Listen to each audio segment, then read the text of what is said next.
Charge sheet بیان کی گئی ہے، اس پہ آپ کیا کامنٹ کرنا چاہیں گے؟ میں 2-3 باتوں کا بالخصوص جواب دینا چاہوں گا. دیکھیے، جب حکومت گری پی ٹی آئی کی، یہ اعداد آپ کے سامنے ہیں، ملک میں گروتھ کی جو ریٹ تھی وہ 6% تھا، G D P per annum جس کو کہتے ہیں. یہ بالکل غلط ہے کہنا کہ اس دور میں کچھ نہیں ہوا تھا. میں چیلنج کرتا ہوں، جا کے کوئی بھی اعداد دیکھ لے. ایسا نہیں ہوتا کہ حکومت کی تبدیلی سے ایک دم 0 سے 6% آپ پہنچ جائیں. اس کے لیے ایک عمل ہوتا ہے، اس عمل کو طے کرتے ہوئے آپ پہنچتے ہیں. جب گروتھ جو ہے ٹیک آف جس کو کہتے ہیں اسٹیج، وہ آ جاتی ہے.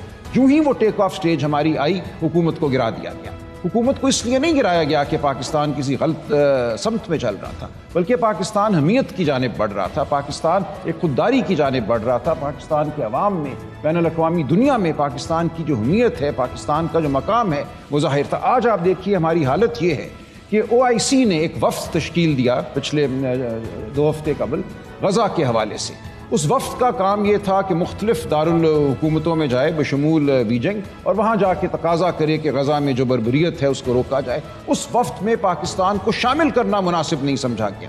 ہماری آج دنیا میں یہ بے توقیری اور حیثیت ہے کہ OIC اسلامک آرگنائزیشن اور اسلامک کنٹریز ہمیں اس قابل نہیں سمجھتی کہ ہمیں اس نمائندہ وفد میں شمولیت دی جائے.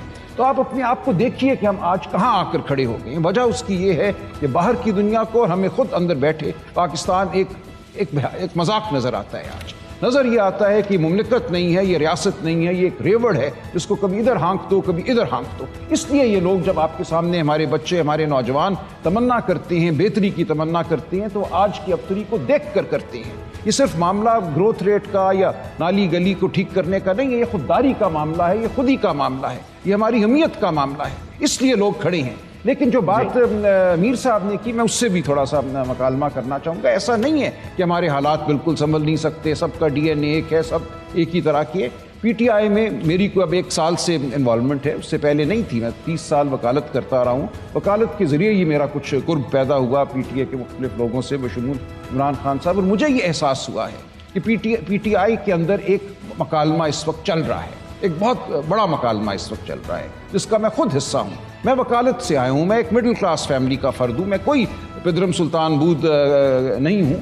میرے سامنے بہت سے راستے تھے. میں اپنی وکالت کو مزید چمکاتا رہوں یا میں اس پرخطر راستے پہ چل پڑوں جس میں یقیناً اب مجھے کسی وقت جیل بھی ہوگی، میرے خاندان کو بھی مشکلات کا سامنا کرنا پڑے گا. لیکن میں سمجھتا ہوں تبدیلی ممکن ہے. میرے جیسے لوگوں کے سیاست میں آنے سے بالکل تبدیلی ممکن ہے. اس ملک کے حالات بدل سکتے ہیں. اس پارٹی کا DNA ایسا نہیں ہے جو ایک خاندان کے ارد گرد ہو. عمران خان صاحب کے بعد ٹھیک ہے، یہ بڑے اہم نکات آپ نے اٹھائے ہیں.